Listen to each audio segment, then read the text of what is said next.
This time they're away. It's a decent start by Lyles, but not a brilliant one. Thompson's in the driving seat here, but watch Seville on the near side. It's ever so close. Seville from Thompson. Lyles at last is beaten.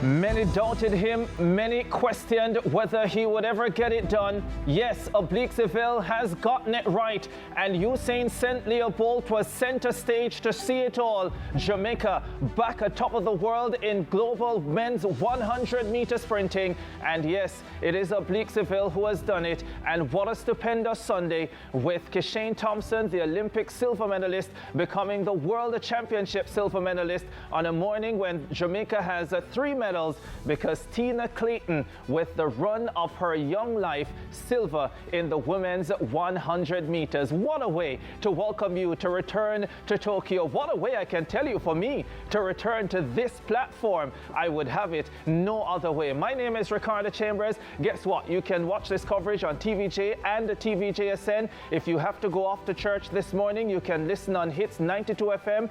Also, if you have to go to the supermarket, but I suspect that nobody will be heading to the supermarket this morning, given what has just transpired in Tokyo. All right, guess who we have with us to talk about the wonderful performances from the Jamaicans? Bruce James is to my right. He doesn't like us to tell you that he was in the 400 hurdles national final in 1988. So yes, he knows a thing or two about this track and field thing. And then there is David Riley, who I am told scored the highest on the physical tests when he was doing his coaching exam, and I was told that he was jumping as well as the athletes. I don't think that's true, but hey, David Riley is here with us, and a man who knows what it is like to win a world championship silver medal is Warren Weir. He won 200 silver at the 2013 World Championships, and Warren is joining us via Zoom. Gentlemen, what a morning for Jamaica. Let's get the initial reaction. Jamaica back atop the world on the men's side. Usain Bolt, the last Jamaican to win a global title. That was the Olympic Games in 2016. The last to win a World 100 title. That was 2015. And the last to win a global, well, not the last to win a global 100 medal, because that was Kishane last year in 2024. Initial reactions. Let me start with you, Bruce. Amazing, amazing, amazing, amazing grace. How sweet the sound. Fabulous performances. Let's start with the ladies. Tina Clayton at 10:76 is now the 15th fastest woman in history, and she's only 21 years old, just turned 21 last month. She now has equaled Veronica Campbell-Brown. Now, who do you want to hear? 10:76, superb on the women's side. We have to also give a big shout out to Melissa Jefferson, 10:61 from the USA. She is now the 4th fastest woman in history. Of course, who is faster than her? The world record, Flo Jo. Second, Elaine Thompson-Hera at 10:54. Third, and we're going to talk about her, at 10:60, Shelly-Ann Fraser-Pryce, who was also in this final. Third place in this race, Julian Alfred, defending Olympic champion. She came 3rd, beaten by obviously Jefferson and Tina Clayton. 4th place, Sharika Jackson. Any doubts about her fitness have now been laid to rest. She's looking really good for the 200 coming up. Shakira Richardson, defending champ, came 5th. And then Shelly-Ann Fraser-Pryce. No props are big enough for the greatest of all time. She came 6th. Let's hear what happened with the men. All right, I see Bruce has given the men to David Riley. Yeah, it's a great day for Jamaica. I mean, we've waited 10 years for this. And Oblique and Kishane are both 24. So they were 14 when we last won medals. So this is a tribute to all the 14-year-olds out there that keep going. I mean, this is what we're supposed to be doing. We're supposed to be producing, and you have ups and downs, and it's also a lesson for everybody. Never give up. Just keep working. We have the systems in place. We have the people and the expertise. Let's keep working and encouraging. And take your beating when it's your time to get beaten, because the glory is still glory. We're loving today. We're celebrating. We're very happy for the results. And of course, we're going to be talking about this a lot more throughout the course of this show. By the way, it is an extended version of our Return to Tokyo post-show, just because it is the first time since 1999 that both the men's and women's 100-meter finals are contested on the same day. So it is significant, and we'll be going for 90 minutes for this today's show.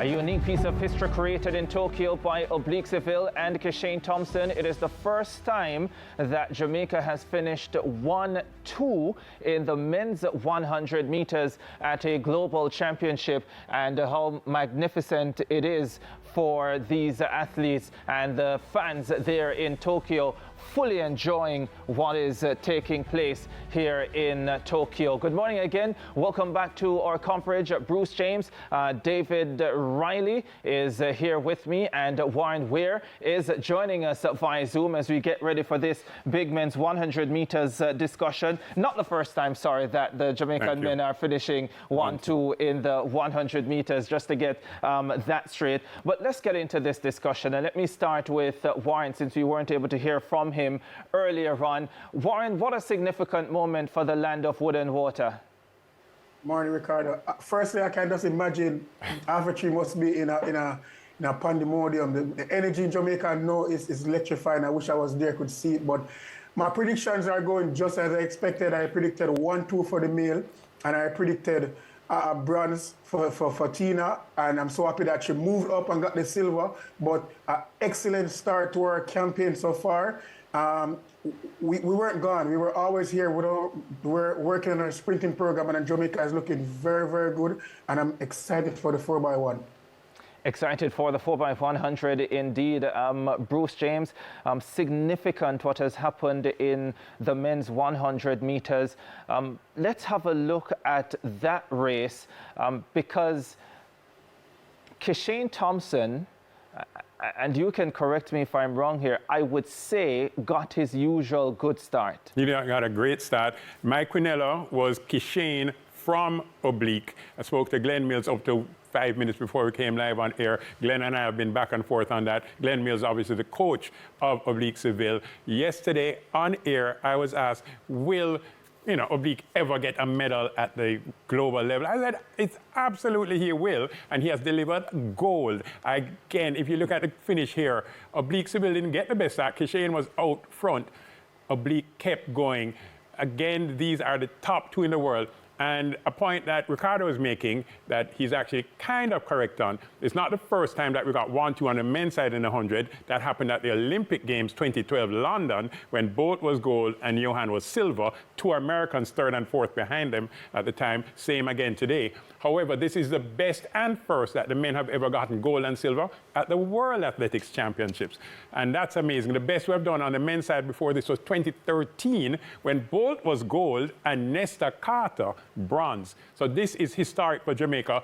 If, Warren, I like the way you said it, we weren't really gone, but if we were gone, we're definitely back in men's sprinting. Yeah, and let's talk a little bit about Oblique Seville, David Riley. A lot of questions about his championship temperament and whether he would have been able to deliver at this big stage, and especially after his 100 heat performance where he was slow out of the blocks, the questions, I would say, got louder. Yeah, but it's part of the drama. And when we look back at all the comments and the issues that created some uncertainty, the victory has made it even greater. And for him to rise from some of the challenges that he had, he said personal issues, he didn't give any details. It's also a lesson for everybody. I mean, whatever it is, and I keep saying that the champion is just not an ordinary person. I mean, you must have some really great skills in terms of your mental toughness to rise and become the best. And he has demonstrated that, and it's a great lesson. It's a great example for everyone, and we just have to keep going. Yeah, it's important to point out from the standpoint of the men's 100 meters that 1-2 finish at a global championship that Bruce spoke about was in 2012, Usain Bolt and Johan Blake. This is the first 1-2 at the World Championships, and it's also important to point out that the 1 and 2 in 2012 and now the 1 here was coached by Glenn Mills, who is in Jamaica, and I know he's watching this morning, and I know he must be over the moon with this Oblique Seville performance. In terms of the weight that has been lifted off Oblique's shoulders, Warren Weir, how significant do you think that is now that he's finally been able to deliver? as I said before, I said to you guys that the best thing that happened to him was that hiccups in the heats where he didn't get the win, but he got the easier semifinals, and it better to happen to him earlier than later. And I think a huge burden has been lifted off Oblique. He came up with a goal, and I think we'll only be seeing the best of him now because there's no more mental block. You guys cannot say nothing about that no more, and he has proven himself that he will get it right, and everything happened within the right time. Nothing happened before his time, and Mr. Mills, Coach Mills, big up, congrats. I know we've been waiting for this one a long time, and it's here, and it's not going to be the last you're going to see him on the podium. Yeah. You know, there are some individuals who I'm sure the last thing they want to hear about is the execution after someone has won a gold medal. But Warren, how do you feel about the execution of the race from both Seville's and Kishane's standpoint? One thing I can say about Seville, it's not the best race, but his last 30 meters is always solid. And if Seville ever puts together a solid race, we will see a very faster time than he ran today. It's amazing how that Seville can not run the perfect race and still close on a field as good as that he did today. So I'm looking at congrats to Seville, but I still want to see that perfect race running. However, for Scott Kishane, that last 30 meter is something that he still hasn't mastered as yet, and we think when he's in those high-pressured race, he's not closing as we want him to close. So I think both of them should come together and talk about how one start good and one finish good, and I think if both of them have a conversation every now and then, they can put their plan together and run a complete race. But nevertheless, I called a 1-2, and I'm happy about that. So, yeah. Yeah, I think all of Jamaica is quite happy about that. By the way, we're going to be focusing specifically on Kishane Thompson in a little bit, but we're going to hear from Oblique Seville. Oblique, first up, congratulations. What a meet it has been thus far for you. In the heats, you got us scared there. You told me afterwards you weren't worried. The semi-finals, brilliantly done to get to the final, and maybe the race of your life. But how do you describe it? It's an excellent race, and words can ever discuss how I feel. Hey, can anybody hear me? Because I have been working on many things throughout the season, and throughout the Diamond Leagues, you have seen my dominance, and I bring it here at the World Championship. And you have to understand that people actually make mistakes in the first round. It doesn't matter when it is, but I actually take the goal. Yeah, and after that heat, what did you do to really regain your composure and just to get everything right on the night? Years of experience on the international scale, because right here in Tokyo and at the stadium, I think I started my debut, and you have to understand that my legacy is a new legacy for me, knowing that I came back at the same place and to start a new chapter. Yeah, of course. Personal best 977, first time dipping on the 9.8 officially. Tell me about that too. It's a tremendous feeling, because over the years I've shown that I can go actually 9.7, and I proved myself tonight with a personal best that I can run 9.7, and I actually got it. And you have to understand the next thing, it has been 9 years since Jamaica hasn't gotten a goal, and it's an excellent feeling knowing that I actually break that curse and to actually get the goal, because Usain Bolt was the last person that got a goal. We absolutely love it. Oblique Seville, the world champion, Kishane Thompson, silver medalist in the men's 100 meters. One quick one on Oblique Seville, and I'll start with you, Bruce. It is the first time, and I'll say this, and I think a lot of people know this, I predicted Oblique Seville to win the 100 meters with Kishane Thompson second and Noah Lyles third. So I got the podium. I'm not boasting here. I never do that. Part of the reason I predicted Oblique Seville to win, this is the first time, and he mentioned Tokyo in 2021, where he went out in the semifinals at the Olympic Games, 2022 fourth at the World Championships, 2023 fourth at the World Championships, and last year down the field at the Olympic Games. But it is the first time that he was able to compete and at a high level between the national championships and the global championship. Usually, he is trying to get healthy enough to be able to compete at the global championship, and is usually in a race against time, and by the time he gets to the global event, he is not 100% sure as to where his body is. I felt this time around that he knew exactly where his body was. There was no need to panic. And for me, Bruce, I'll start with you. That was significant coming into this championship run. All right, a couple of comments just to address first. Warren Ware, you grade really, really hard. You just said that Oblique didn't run like a super race. He ran sub 9.8 for the first time. He's now the 5th fastest Jamaican behind Bolt, Blake, Asafa, and Kishane. Amazing run for him. You're a real athlete, though, because even athletes, when they break records, you know what they say? I can go faster. So I hear you loud and clear, but brilliant in that. In terms of panicking, I believe that Oblique did panic. He panicked in Jamaica. And in fact, we need to give some credit to whoever was in charge of the start crew at National Champs, because under World Athletics rules, the race should have gone on. But you know, it's our national championship, and he was given grace. But hold on though, Bruce. Why did the race not go on? Because my understanding is that the starter did tell the athletes to prepare for the start of the race, going to tell you why. Some of the athletes moved off, and one specific athlete... Kishane Thompson. Yes. The race did not go off when the starter said, because Kishane Thompson said, no, I need to drink. And Kishane left the start line, got some water. That gave extra time for the medical team to work on Oblique Seville. He then comes back, comes second to Kishane at the trials. Without that, I don't think that Oblique Seville has an in to run at the World Championships, same way that Tia, who pulled up, didn't have that chance. So really amazing grace. He might have gone for the Diamond League. He could have tried for the Diamond League, but again, that's not his normal modus operandi.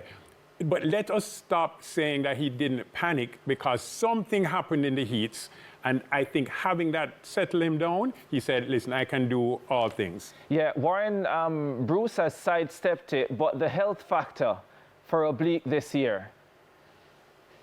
My biggest concern for Oblique every year was not seeing him on the circuit. Oblique has been to several championships, and when he won the Diamond League, people were in shock that that was his first time at a Diamond League.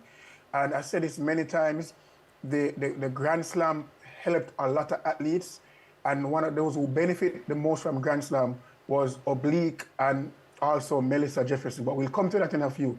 When I saw Oblique on the circuit running more this year, I said to him that he can run fast in Jamaica, but when you run with your competitors over and over, you get a feel and you understand what it is, and you can better handle the rounds much better. So when I saw him in Grand Slam, saw him in London, I know that this was a year that Oblique will get it done, because he needed those runs on the circuit and with those people he will be running with at the championship. Yeah, very much the case. Let's talk a little bit more now about Kishane Thompson. And David, I will start with you. How disappointed do you think Kishane will be? Olympic silver medalist, World Championship silver medalist now, and that is absolutely nothing to scoff at. But at the same time, I am sure Kishane was thinking this could be my opportunity to get the gold medal. Yeah, and he would feel that he has been doing enough in terms of his preparation to get there. I mean, athletes have to be ambitious. I mean, you have to aspire to the prize, and you want to win, and everybody's gunning for the same thing. But when you're beaten, there's a different feeling from when you've lost, if you understand what I'm saying. Yes. And I think today we can say that he was beaten. And you think today he was beaten? Yes. Do you agree, Bruce? I'm trying to differentiate between... Well, the difference is when you are being beaten, you've lost to an athlete who is better, or an individual who is just better than you, Right. As opposed to when you haven't executed the way you are fully capable of. Let's just, I use raw numbers, and I like raw numbers. If Kishane did his best, he'd have run 9.75 and won the race. So I would say Kishane did not run his best race today. Ran great, second fastest in the world. Again, at the World Championships, these are the strongest, fittest, fastest persons in the world. So Kishane coming second is amazing, but he did not run his best race. His best race right now is 9:75. That gives him gold. Well, I'm not going to have that debate with those numbers, but tell you what, let's hear from Kishane Thompson. Yeah, I think I got lost in the start a bit. It wasn't my best race. I finished injury-free. I'm really glad that we finished 1-2. It's been a while, you know. In terms of the time, it wasn't more of the time for me. It was me going to execute. Sadly, I didn't do what I should have, but nevertheless, we continue. We move forward. Yeah. You say you never did what you wanted to do, particularly in the last half of the race. Look, you and Seville were really going at it. Yeah. But tell me about that aspect of it, the last 50 meters or so. Honestly, I should have flowed a bit more, but I would have to watch the replay to give an in-depth analysis of what I did wrong. Yeah, you think you tightened up a bit towards the end too much, or? Yeah, more likely. But it wasn't really that so much, but I think that is an aspect of it. Yeah, it's interesting, the comments there from Kishane Thompson. So he doesn't feel it was his best race, but he pinpointed the start. And I find that interesting because I remember when he lost the Olympic final last year as well, his coach, Stephen Francis, pointed to a similar thing, suggesting it might have been lost at the start. I want to go to Warren on this one from a technical standpoint before I get to Coach Riley. Did you see, Warren, where Kishane Thompson did not start, or did you see anything with the start that you would say it wasn't as smooth, it wasn't as good as it should be, or it can be, or it has been? I think his start was very moderate. It's not as explosive that we would have wanted, but I think where Kishane fell start was his transition. His transition wasn't as smooth or explosive. There was no separation that we would have normally seen, especially that was like what we saw in the heats. I think, I would say to around 60 to 70, 60 to 80 meters, we did not see that raw speed from Kishane. It was as if he hit a plateau and there was nothing else was coming. And that's where Oblique got up into his top end and took control of the race. Yeah, Coach Riley, would you say that Kishane is a power sprinter? I mean, I don't know if I can speak to whether you're a power sprinter or not. I mean, you need power to sprint, and it's your speed is related to the amount of force you can put into the ground. Let me ask you the question this way then. Do you believe that there is, and this might sound like a crazy question, but I'm going to put it to you anyhow. Do you think that there is an over-reliance on his start? Well, I mean, the start is important. In his case, and we've seen a couple of cases in the World Championships where there's a longer time that the athletes are held in their set position. That can be a little bit unsettling for athletes who are not accustomed to that. So it would mean that there is greater anticipation, and that might put them in a unique and uncomfortable position. They want to go, and being held longer than what you're accustomed to might cause you to be less explosive when you exit the blocks. But you know, if you based on what you practice, you wait on the set, and then you wait on the gun, and then you go. And I think he was just a little bit hesitant based on how long they were holding them. Yeah, and let's see, Tebogo probably fell victim to those long holds. He false started in the final. Disappointment for the Botswanan not being able to contest the final. Bruce James, you have experience as a starter. And how do you usually deal with these situations? That's one. But do you agree that the starters were probably holding the athletes too long? You know, there are so many factors, and I speak to some of the starters here in Jamaica. Gregory Hamilton, for example, who was a starter at the men's 100 national champs this year. And the whole depends on many factors, including the last athlete to go to the set. So a lot of times we hear set and we're listening for the gun in a certain amount of time. But the reality is that starter is looking at all 8 athletes, and all 8 have to be set and steady before they fire that gun. All right, but in the 100, though, you're in a straight line, and you can see, and most of these athletes are not delaying in going into their set position. I agree. Most are not delaying. Yeah, but not. if one delays, you wait on the last athlete to get into the set and be steady.